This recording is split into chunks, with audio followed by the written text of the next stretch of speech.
It was 1963, Four Corners Grade School, Salem, Oregon.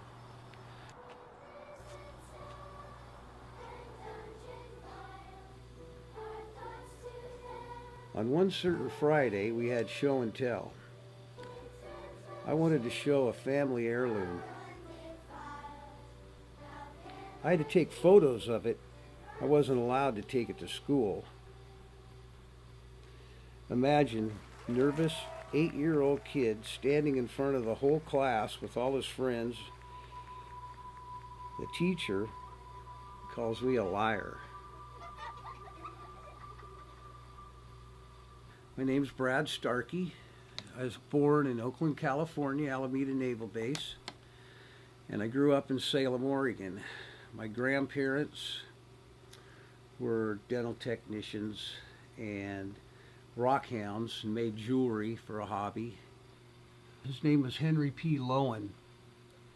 And in the 1940s, what I'm told, Grandpa was digging for rocks, like we've done many times when we were kids, and he found this arrowhead, and he knew a lot about rocks, so he's kind of an amateur geologist, knew all the Latin terms for every rock I could imagine.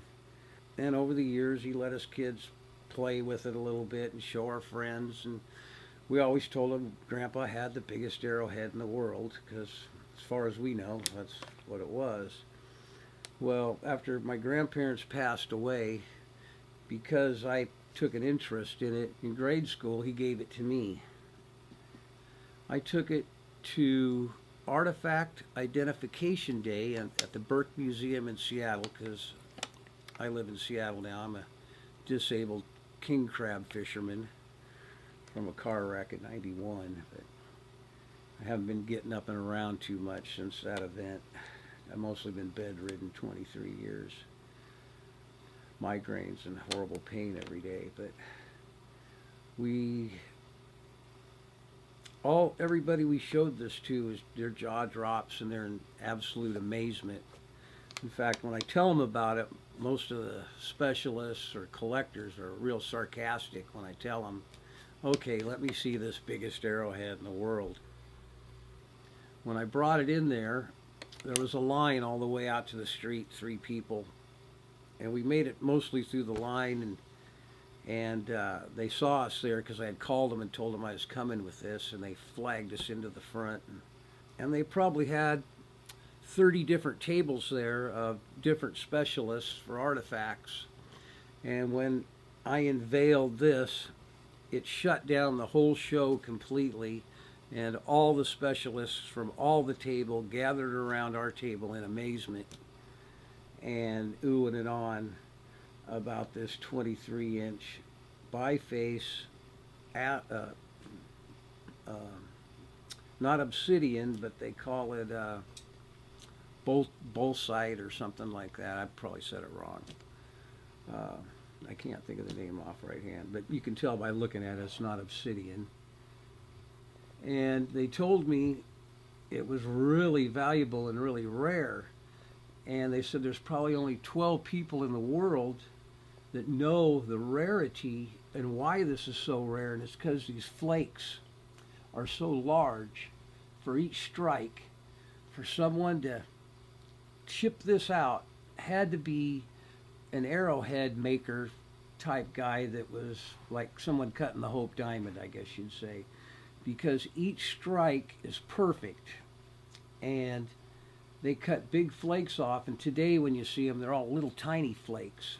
But whoever hit this hit it perfectly to make this thing, and it didn't break, which made it so fantastic. They said it's from the Clovis era because of this shape down here, maybe early, but I don't know anything about that. I just know what I'm told.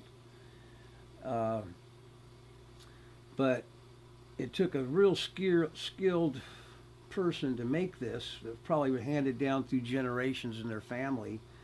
And they said it was probably 3,000 to 11,000 years old. And it's a miracle that it hadn't been broken while it was being made, a miracle that it hadn't been broken laying in the dirt for 3,000 to 11,000 years.